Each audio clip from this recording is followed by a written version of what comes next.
తాత నమస్తే తాత. నమస్తే నమస్తే. నేను మేడారం నుంచి వచ్చిన. మేడారం నుంచి ఎప్పుడు వచ్చిరు తాత? సమ్మక్క మేడారం నుంచి ఇంత ముందే వచ్చినాం. ఎట్లా వచ్చిర్రు? ఎట్లా వచ్చిందంటే ఒక కారు తీసుకొని వచ్చినాం. కార్ తీసుకొని రావడానికి ఏమైనా డబ్బులు ఇచ్చిర్రా పార్టీ? మాకేం డబ్బులు ఇవ్వలేదు. మా వాళ్ళు ఏమన్నారంటే మా ఇన్ఛార్జీలు మీరు సొంత కార్లు వాళ్ళని ఉంటే వాళ్ళని తీసుకొని మీరు అందులో 4-5 కలిసి రండి అని చెప్పిండు. దాని ప్రకారంగా వచ్చినాం. ఎందుకు ఇంత ఇంట్రెస్ట్ తో మీరు అంతంత దూరాలకి? ఇంట్రెస్ట్ అంటే మరి పార్టీ పరంగా మేము ఉన్నాం కాబట్టి ఇంట్రెస్ట్తోనే వస్తాం. ఎందుకు అప్పటి పాలన మంచిగా చేసిండు, మంచిగా నడిపించిండు, మా రైతులకు అందరికీ చాలా మేలు చేసిండు. దాన్ని దృష్టిలో పెట్టుకొని మేము మా ఖర్చుకొని మేము వస్తాను. తాత మీరు వ్యవసాయం చేస్తారా? వ్యవసాయం చేస్తా. ఇప్పుడు ఎట్లున్నది పరిస్థితి? ఇప్పుడు ఎట్లున్నది, పుట్టకొచ్చిన చేను 4-5 ఎకరాలు ఎండిపోయింది. ఓ 2-3 ఎకరాలు అక్కర వచ్చింది. నీళ్ళు లేవు, కరెంటు తలుపుకుంటుంది. మరి బోర్లలో నీళ్ళు వస్తున్నాయా? వస్తలేవు. బోర్లలో నీళ్ళు పోయినాయి కాబట్టి మా కాడ జంపన్న వాగు ఉంటుంది. జంపన్న వాగులో చుక్క లేకుండా అయిపోయింది. అక్కడ 20 ఫీట్ల లోతు బోరెత్తే వస్తాయి ఆ జంపన్న వాగుల. కానీ ఆ 20 ఫీట్ల లోతుల్లో కూడా లేవు నీళ్ళు.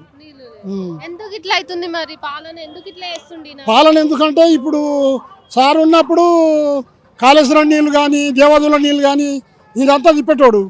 వాళ్ళకి పోయేటప్పుడు కూడా మాకు నీళ్లు అక్కడ వదిలిపెడితే మాకు కూడా నీళ్ళు వచ్చేది. భూగర్భ జలాలు ఎప్పుడు నిమ్ముగా ఉండేది. అప్పుడు ఏ మోటార్ వేసినా నీళ్ళు వచ్చేది. ఇప్పుడు అక్కడ అటే పోతే దాని మొదలే ఖాళీగా ఇచ్చిపెట్టిండు కదా. ఇప్పుడు అమ్మలక్కలకి మంచిగానే పైసలు ఇస్తారు, అది ఇది అని అంటారు కదా, ఫ్రీ బస్ అవన్నీ మంచిగా లేవా? ఇవి ఫ్రీ బస్ అయితే మంచిగా లేదు. వాళ్ళేది అనుకుంటాను. ఎందుకు అనుకుంటాను అంటే వాళ్ళేది అనుకొని వాళ్ళే అంటాను. ఈ ఫ్రీ బస్ ఎందుకు? మా ఆయన వస్తాడు, నేను వస్తానా? మా ఆయన పైసలు పెట్టి నిలబడాలి, నేనేమో కూర్చోవాలనా? ఇదేంటి పద్ధతి అని వాళ్ళే అంటాను. 500 రూపాయలకు సిలిండర్ అన్నారు కదా తాత. సిలిండర్కి అయితే ఇంతవరకు పైసలు లేవన్నా. ఇంతవరకు ఎవరికి ఇవ్వలే. ఇచ్చిన పథకాలు ఏవి అమలు లేవా? అన్నీ అంటాడు. పథకాలు అమలు చేస్తాను అంటాడు కానీ మాకు ఎవరికి వచ్చినాయి అయితే లేవు. రుణమాఫీ అన్నారు కదా, రుణమాఫీ చేయనే లేదు. ఒక 25,000 30,000 ఉన్న వాళ్ళ వరకు రుణమాఫీ చేసిండ్రు. పావులంతా అవుతుంది కావచ్చు. ఇక మిగతాది వాడు ఎవరికి చేయలే. రైతు భరోసా సంగతి ఏంది మళ్ళా? ఇక రైతు భరోసా ఇస్తా అన్నాడు. కొంతమందికి ఏదో కొన్ని ఊర్లు లెక్కేసుకున్నాడు. ఒక మండలానికి ఒక ఊరు, ఒక మండలానికి ఒక ఊరు లెక్కేసుకొని ఒక 2-3 ఊర్లకు ఇచ్చిండు. తాత కేసీఆర్ పాలన ఎట్లుండే తాత? చాలా బాగుండే. మరి ఎందుకు ఓడగొట్టిర్రు? ఎందుకు ఓడగొట్టిండ్రు ఇప్పుడు వీళ్ళు ఏదో బాగా చేస్తారు అని చెప్పేసి ఆశపడి ఓడగొట్టిండు. మనలో ఏం లోపాలు లేవా తాత? మనలో ఉన్న లోపాలు ఉన్నాయి. ఆ ఉన్న లోపాలని మాత్రం మనం చూసుకోలేక కేసీఆర్ మీద పెట్టినాం. కేసీఆర్ మంచిగానే ఉన్నాడు, మంచిగానే చేసిండు. మీ ఊర్లో ఇప్పుడు సర్పంచ్ ఎన్నికలు వస్తే ఏ పార్టీ గెలవచ్చు? ఇది బీఆర్ఎస్ గెలుస్తుంది. ఎట్లా చెప్తున్నామంటే ఇప్పటికే అల్లరల్లరి అయితేనే ఉండే. వీడు ఉండలేక వేసినాం, అనవసరం చేసినాం, తప్పైపోయింది అని అంటాను కదా. ఇక ఈ తప్పైపోయిన వాళ్ళకి మళ్ళీ ఒట్టేస్తారా? తాత 16 నెలలు అవుతుంది ప్రభుత్వం వచ్చి, ఇంతవరకు సర్పంచ్ ఎన్నికలే లేవు కదా. ఎట్లా అర్థం చేసుకోవచ్చు మనం?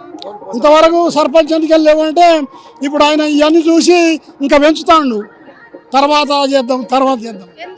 ఎందుకు అంటే మరి గెలవాలంటే వెనకకి పోవాలంటే మేము మంచి పనులు 2-3 చేసినప్పుడు, ఆ 2-3 మంచి పనులు చేసినప్పుడు మళ్ళీ మేము ఎన్నికలు పెడితే మేము వెళ్తాం అన్నట్టుగా. కానీ జనం అది కూడా తెలుసు వాళ్ళకి కదా.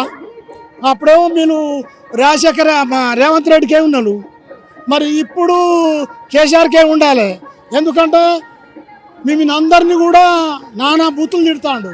మీరు అటే బూతులు తిట్టుకుంటామంటే తిట్టించుకోండి. మేము ఎవరు దిక్కుంటాం తాత? సరే ఇప్పుడు 25 ఏళ్ళు అయింది కదా. ఎవరు దిక్కుండకంటే కేసీఆర్ రేవంత్ రెడ్డిని గెలిపించడం కోసం పచ్చి అబద్ధాలు చెప్తా ఉంటే కూడా మళ్ళీ మీరు మాకు జనాలందరికీ వినిపించిండ్రు. మన జర్నలిస్టులు వినిపించిండ్రు, మేము విన్నాం. అరే ఈ కేసీఆర్ ఏంది, వాడేంది, వీడేంది, ఆయన పీకుడేంది, ఈ పీకుడేంది అని ఆయన అన్ని బూతులు మాట్లాడిండు. ఇక తప్పు అనేది అనను, కాకపోతే నేను ఒకసారి అత్త తెలుస్తుంది అనుకోని మీరు అది చేసిండ్రు నమ్మి. ఏం మాట్లాడతాడంటే మా పార్టీ పుట్టిన రోజు అప్పుడు ఎట్లా పుట్టింది, దానికి మేమేం చేసినాం, దానికి ఎంత పోరాటం చేస్తే వచ్చింది, ఇవన్నీ కూడా మాట్లాడతాడు. దాంతోపాటు రేవంత్ రెడ్డి ఏం చేస్తున్నాడు, లంగ పనులు అన్నీ కూడా చెప్తాడు. రేవంత్ రెడ్డి లంగ పనులే వేస్తున్నాడు. అయ్యే చెప్తాడు. సరే తాత, థాంక్యూ. Thank you.